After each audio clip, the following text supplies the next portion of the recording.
Hello बच्चों, कैसे हैं आप लोग? आई होप सो ठीक ही होंगे। चलिए आज शुरू करने जा रहे हैं। एसएचएम का एक बहुत अच्छा सा प्रॉब्लम है। आपके पास एक रॉड दी हुई having mass m, length l की, और ये वर्टिकल प्लेन पर है, राइट? और या हॉरिजॉन्टल प्लेन मान लेते हैं, ठीक है। और यहाँ पर एक ये हॉरिजॉन्टल प्लेन लिख देता हूँ, हॉरिजॉन्टल प्लेन, ठीक है। और एक नेचुरल लेंथ की अपनी स्प्रिंग लगी हुई k, स्प्रिंग अभी नेचुरल लेंथ पर है, फोर्स कांस्टेंट एंड p पर लगी है। अब अगर इस रॉड को थोड़ा सा हम यहाँ डिस्प्लेस कर दें, यानी कि इस लेफ़्ट डिस्प्लेस करने से ये रॉड जो है लेफ़्ट डिस्प्लेस होगी तो स्प्रिंग एलोंगेट हो जाएगी। अगर राइट डिस्प्लेस करते हैं तो स्प्रिंग कंप्रेस हो जाएगी। थोड़ा सा डिस्प्लेस करके हम इसको छोड़ देते हैं, कुछ ऐसे। इसकी नई कंडीशन ये आ जाएगी, देखिए कुछ ऐसे आ जाएगी। तो रॉड को थोड़ा सा हम डिस्प्लेस करें, ठीक है, स्मॉल डिस्प्लेसमेंट है compare to the length of spring. X displace कर दें तो रॉड की नई लोकेशन एंड की बी डैश हो जाएगी। तो ये ऑसिलेशन करने लगेगी। तो ये हमने इसको जो भी डिस्प्लेस किया है that angle is suppose theta, ठीक है। तो थीटा डिस्प्लेस करने से रॉड की स्प्रिंग की लेंथ में चेंज क्या आएगा? Change in length of spring, change in length of spring. तो वही इसको रिस्टोरिंग फोर्स देगा, जो उससे फोर्स जो आएगा। तो ये आपके पास जो x है, सपोज हमने x मान लिया है, तो ये आपके पास जैसे ये लेफ्ट आएगा तो इस पर एक राइट वर्ड, यहाँ इस पॉइंट पे राइट वर्ड एक फोर्स लगने लगेगा, ऐसे। ये राइट वर्ड एक फोर्स, रिस्टोरिंग फोर्स लगेगा, ठीक है। तो इस फोर्स की वैल्यू होगी k into x, restoring force. मैंने मैग्नीट्यूड लिखा है, ये f इस साइड लगेगा रॉड के एंड p पर, ठीक है। अब आपको पता है x की वैल्यू जो होगी, अगर आप देखें स्मॉल डिस्प्लेसमेंट है तो x upon l, angle equal to arc length x हो जाएगा upon theta, angle equal to arc upon radius, radius circular path की इसकी l हो जाएगी। तो x की वैल्यू को हम थीटा इंटू l भी लिख सकते हैं, एज पर रिक्वायरमेंट। अच्छा, पॉइंट ए के about net torque on the rod देखें, टॉर्क ऑन रॉड, यहाँ हम एंगुलर सिस्टम प्रूव करने जा रहे हैं। About point A, about point A, point A के बाद टॉर्क पे, रॉड पे जो टॉर्क होगा जो कि रिस्टोरिंग टॉर्क होगा, तो मैं रिस्टोरिंग टॉर्क की बात करूँ, टॉर्क होगा माइनस का F into L, F into L, perpendicular distance L होगी, स्मॉल डिस्प्लेसमेंट है, तो माइनस का एफ हो जाएगा के एक्स, एफ हो जाएगा के एक्स इंटू एल, और एक्स की वैल्यू हम क्या लगा दें? एल इंटू थीटा, माइनस का के एल आगे लिख दिया, एक्स की वैल्यू हम लगा देते थीटा इंटू एल, तो एल इंटू थीटा, तो पास आएगा माइनस का के एल स्क्वायर थीटा। ये टॉक है, टॉक मैं लिख सकता हूँ I into alpha, I about A into alpha, ठीक है। अब आई क्या होगा? आई होगा रॉड का है एंड ए के अबाउट है, तो आई हो जाएगा M L square by 3 into alpha, ठीक है। तो M L square by 3 into alpha, 3 into alpha, L square से एल स्क्वायर हो गया कैंसिल, तो एल्फा कितना आ जाएगा यहाँ से? एल्फा आ जाएगा माइनस का 3k by M into theta, 3k by M into theta. आप गौर देखिए, ये कंडीशन जो प्रूफ हो चुकी है, ये है condition of angular SHM, hence SHM proof हो गया, ठीक है। इसको कंपेयर करते हैं, एल्फा इसको to minus omega square theta से, तो ओमेगा आपके पास कितना आ जाएगा? Root over 3k by M, ये तो हो जाएगा, ठीक है। अब टाइम पीरियड कितना आ जाएगा? तो इसको 2 पाई बाई टी कर देते हैं, तो यहाँ से टाइम पीरियड आपके पास आ जाएगा 2 pi root over M upon 3 के, ये आपके पास एक आंसर हो जाएगा, ठीक है, राइट, ओके। अब इसी में ही एक और प्रॉब्लम बन सकती है जहाँ पे हम 2 स्प्रिंग लगाते थे, ये आपका इस केस का आंसर आ चुका है। एक प्रॉब्लम और लेते हैं, अगर मैं यहाँ पे एक की जगह 2 स्प्रिंग लगा देता तब क्या होता है आंसर हमारा, ठीक है। लेट अस सपोज, तो मैं कुछ केस ले लेता हूँ। नेक्स्ट केस, केस 2 देख लेता हूँ। नेक्स्ट प्रॉब्लम, भाई मैंने एक स्प्रिंग लगाई थी। नेक्स्ट केस देखिए, अगर मैं यहाँ पर ऐसे एक रॉड ले लूँ,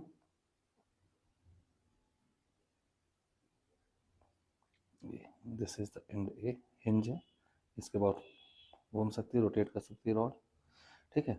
अब यहाँ पे अगर मैं एक स्प्रिंग ले लेता, लेट अस सपोज K1 की, और यहाँ पे मैं एक स्प्रिंग ले लेता, let suppose K2 force constant. अभी दोनों ही अपनी नेचुरल लेंथ पर थी, K2, ठीक है। कोई ज़रूरी नहीं कि ये ए पॉइंट है, ये बी पॉइंट है, और ये जहाँ लगी है वो कोई सी पॉइंट मान लेते हैं सपोज, ठीक है।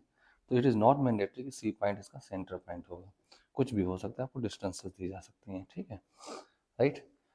तो अब हम ऐसा कर लेते हैं, इसका फोर्स कांस्टेंट K1 है, इसका फोर्स कांस्टेंट K2 है, राइट। अब यहाँ पे भी हमें सेम टास्क करना है। अगर हम अपनी रॉड को थोड़ा सा रोटेट करा दें, एक तरफ खींचते हैं एंड बी को, तो हम किसी एक साइड खींच सकते हैं। सपोज हमने क्या कर लिया, इसको राइट साइड कर देते हैं। राइट साइड थोड़ा सा हमने किया चेंज, इसको डिस्प्लेस किया इस टाइप से,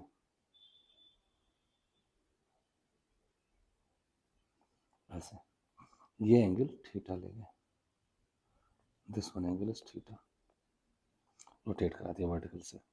तो अब गौर देखें, उस केस में ये वाली स्प्रिंग x1 कंप्रेस हो चुकी होगी, और ये वाली स्प्रिंग x2 अमाउंट एलोंगेट हुई होगी। अब x1 x2 क्या होंगे, तो x1, ठीक है, आर्क लेंथ निकालनी, तो आर्क इक्वल टू होता है angle into radius, into radius. अब यहाँ रेडियस का काम तो एल करेगा, लेंथ एल है, तो एंगल कितना होगा, थीटा हमने लिया है, इंटू रेडियस उसकी होगी आर। तो x1 के लिए तो पूरी रेडियस आर मतलब एल हो जाएगी,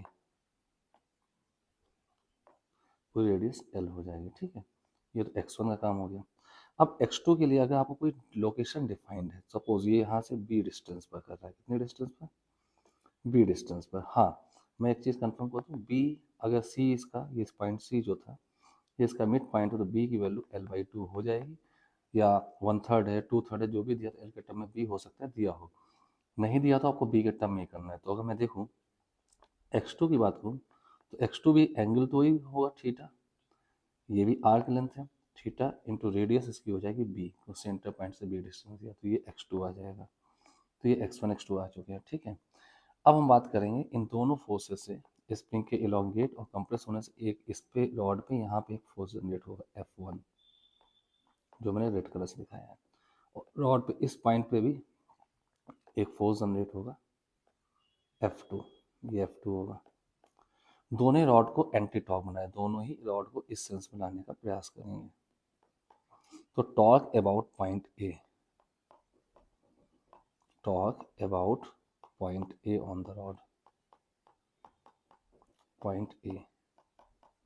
तो torque net torque, anti torque तो माइनस साइन के साथ लिखा जाएगा, टॉर्क होगा माइनस का F1 इंटू वो डिस्टेंस होगी L, तो वो डिस्टेंस टोटल L होगी, ठीक है, जो यहाँ पे F1 लग रहा है उसका टॉर्क ये हो जाएगा, और इसका होगा प्लस होल माइनस मैंने बाहर ले रखा F2 इंटू बी, तो आपके पास आएगा माइनस का F1, आपके पास कितना है, F1 वैल्यू लिख देता हूँ, F1 जो होगा मैग्नीट्यूड में K1 इंटू x1, मान लेते ये x1 था, ठीक है, x1 हो जाएगा। F2 जो होगा K2 इंटू x2 होगा, और K1 तुम्हारे पास K1 है, x1 है थीटा इंटू एल, और K2 जो है K2 है, x2 है थीटा इंटू बी। तो यहाँ लगा दें, दोनों में कॉमन क्या आएगा, थीटा कॉमन आ जाएगा, तो K1 L plus K2 B into theta common आ जाएगा, ये टॉर्क हो गया। टॉर्क में लिख सकते हो आई अल्फा, इसको तो माइनस का K1L plus K2B into theta, आई को लिख दूंगा ml² एंड के अबाउट इंटू एल्फा, इसको तो माइनस का K1L plus K2B into theta. अब इसको चेक कर लें, अल्फ़ा आपको पास आएगा 3/ml² माइनस साइन के साथ into K1L plus K2B into theta. अब आप गौर से देखिए, ये इक्वेशन भी SHM की डिफरेंशियल इक्वेशन हो चुकी है। तो यहाँ से अगर मैं चेक करूँ तो हमें ओमेगा स्क्वायर क्या मिल जाएगा, अल्फ़ा इसको तो माइनस ओमेगा स्क्वायर थीटा से। तो ओमेगा स्क्वायर हमारे पास आ जाएगा 3/ml² into K1L plus K2B। ठीक है, अब मैं यहाँ से स्क्वायर अगर हटा दूँ तो यहाँ पे रूट ओवर आ जाएगा, इतना आ गया। इसको 2π/t कर दूँ तो 2π/t इसको टू दिस वैल्यू, तो t कितना आ जाएगा, t आपके पास आएगा 2π√/ml² बाई 3 ब्रैकेट में K1L प्लस K2B। क्लियर है? तो ये आपके पास एक फाइनल आंसर बन जाएगा। आई होप सो कोई मेरी से प्रिंटिंग मिस्टेक नहीं हुई है। ऊपर क्या आंसर आया था m/3 है, तो यहाँ पे भी ml²/3 K1L प्लस K2B। अब यहाँ पे अगर सेंटर पॉइंट दिया हो तो वो लगा दीजिएगा, दोनों रॉड दोनों इसमें एक ही पोजीशन पर हो तो L और B और L इक्वल हो जाएंगे। तो डिफरेंट केसेस इससे बनाए जा सकते हैं, different cases for value of B, value of B के अलग अलग वैल्यू के लिए अलग अलग केस बनाए जा सकते हैं। आई होप सो मैंने एक अच्छा सा कॉन्सेप्ट आपको समझाया है, बहुत अच्छा सा कॉन्सेप्ट था ये। एडवांस लेवल में प्रॉब्लम ऐसी आती हैं। तो स्प्रिंग से एक रॉड के ऑसिलेशंस को मैंने यहाँ पे आपको समझाया है स्मॉल डिस्प्लेसमेंट के लिए, राइट। तो ये एक जनरल रिजल्ट आ चुका है, आप कहीं भी लगा सकते हैं, इसको यूज कर सकते हैं बी की डिफरेंट वैल्यू के लिए। तब तक के लिए स्टे ट्यून, मिलते हैं अगले वीडियो में। Stay tune, keep on watching, stay tune and keep on hard working. मिलते हैं नए, डेली मैं नए कॉन्सेप्ट डालता हूँ, उसको देखते रहिए और प्रॉब्लम को सॉल्व करते रहिए। ओके।